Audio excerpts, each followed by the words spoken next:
पुण्यात लग्न होताच भयंकर प्रकार. पोलीस आले, 19 जण गंभीर जखमी. गावकरी आणि वऱ्हाडी सर्वच्या सर्व पळाले. लग्न होताच क्षणात असं काही घडलं की नवरदेव नवरीचा हात पकडून धावत बाहेर पळाला. संपूर्ण गावात खळबळ उडाली. नेमकं काय झालं? कोणत्या कारणानं लोक मृत्यूच्या दाढेतून थोडक्यात बचावले? ही घटना तुम्हाला अक्षरशः हादरवून सोडेल. पुण्यातील माळवडी नावाच्या छोट्याशा गावात आज सकाळी लग्नाचा कार्यक्रम होता.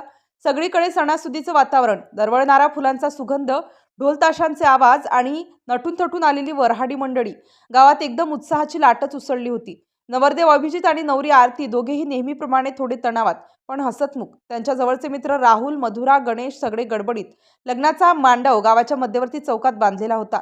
लोक सतत येत होती, भेटी देत होती, फोटो काढत होती. लग्नाचा मुख्य विधी सुरू व्हायच्या आधी सर्वजण जागेवर बसले होते. अचानक मागच्या बाजूला एक विचित्र कुजबूज सुरू झाली. कुणीतरी ओरडलं, "अरे तिकडे बघा, काहीतरी घडलंय." लोक उठले, पण काही दिसलं नाही. सगळ्यांना वाटलं चला काहीतरी गैरसमज असेल. लग्न पुन्हा नॉर्मल सुरू. पण अचानक मांडवाच्या एका कोपऱ्यातून विचित्र आवाज आला, एखाद्या वस्तूची जोरात हालचाल होत असल्यासारखा. काही बायकांनी मागे वळून पाहिलं, पण काही स्पष्ट न दिसल्याने त्या शांत बसल्या. नवऱ्याच्या घरच्यांनी हे पाहिलं आणि तेही शांत राहिले. काहीतरी पडलेलं असेल. लग्नात असं होतंच. विधी सुरू राहिले, ढोलताशे वाढत गेले, फोटोग्राफर फ्लॅश मारत होता, लोक जेवायला जायची तयारी करत होते. पण बरोबर त्या क्षणी अचानक मांडवात एक किंकाळी घुमली, "अरे पळा पळा, तुमच्या जीवावर आलंय." लोकांना काहीच समजत नव्हतं. क्षणात एक दुसरी किंकाळी, "हे काय रे, माझ्यावर काहीतरी बसलंय." गोंधळ वाढत गेला. बघता बघता लोक धावायला लागले. खुर्च्या उलटल्या, जेवणाचे ताट खाली पडले, भांडी फुटू लागली. सगळ्यांचे चेहरे भीतीने पांढरे पडले. जवळच्या दोन महिलांनी थरथरत पाठीवर हात फिरवला, तर त्यांच्या हाताला काहीतरी चिकटल्यासारखं जाणवलं. ते अजून समजण्याआधी त्यांचा किंकाळीचा आवाज मांडवभर घुमला.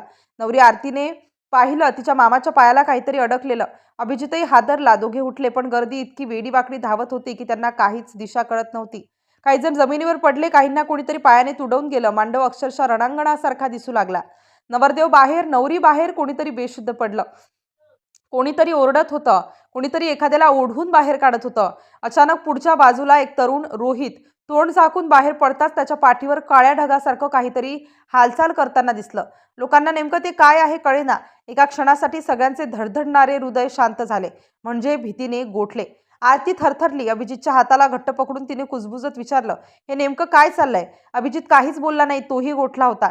एकदम त्याने तिचा हात पकडला आणि जोरात ओरडला, "आरती धाव, आता धाव, मागे बघू नको." दोघे गावाच्या बाजूच्या रस्त्यावर पळायला लागले. लोक ओरडत पडत होते. या गोंधळात काही जणांना श्वासही घेताना त्रास होत होता. मुलांच्या किंकाळ्या, महिलांचे रडणे, तरुणांचे घाबरलेले ओरडे. मांडव नरकासारखा झाला. 5 मिनिटातच संपूर्ण मांडव रिकामा. एकही व्यक्ती आत नव्हती. त्यावेळी पोलिसांच्या जीप तिथे पोहोचली. त्यांनी परिस्थिती पाहिली तर जणू गावावर संकटच ओढवलं. काही लोक रडत होते, काही पळत होते, तर काहींच्या शरीरावर लाल लाल ठसे उठायला लागले होते. एक 6-7 वर्षांचं मूल जोरजोरात रडत होतं. स्थानिक ग्रामस्थांनी धाव घेत मदत सुरू केली. लोकांना गाड्यांमध्ये घातलं, हॉस्पिटलमध्ये हलवायला सुरुवात केली. एकूण 19 जण जखमी. काहींची प्रकृती गंभीर. पण अजूनही सर्वांना एकच प्रश्न, असं नेमकं काय झालं? शेवटी गावातील वयोवृद्ध शंकर काका शांतपणे म्हणाले, "आपण आज ज्या गोष्टीपासून पळालो, ही गोष्ट लोकांना जिवंत खात असते." सगळे थरथरले. पोलिसांनी मांडवाभोवती तपास सुरू केला आणि त्यांना जे दिसलं ते पाहून तेही थबकले. मांडवाच्या अगदी मागच्या बाजूस लोखंडी खांबाला एक प्रचंड मधाचे पोळे फाटलेले दिसले आणि त्याच्या आजूबाजूला काळ्या ढिगासारख्या शेकडो मधमाशा चिडलेल्या स्थितीत भिरभिरत होत्या. गावकऱ्याने सांगितलं, फ्लॅश पडला, ढोलाचा मोठा आवाज झाला आणि पोळं हललं. वऱ्हाडावर मधमाशांनी हल्ला केला. हो, इतका सगळा गोंधळ, किंकाळ्या, धावाधाव, हे सगळं मधमाशांच्या हल्ल्यामुळे झालं होतं. अचानक झालेल्या हल्ल्यात 19 जण जखमी. एक लहान मुलासह अनेकांना तातडीने रुग्णालयात दाखल. लग्नाचा आनंद क्षणात भीतीत बदलला. गाव अजूनही या हल्ल्याच्या धक्क्यातून बाहेर येऊ शकलेलं नाही.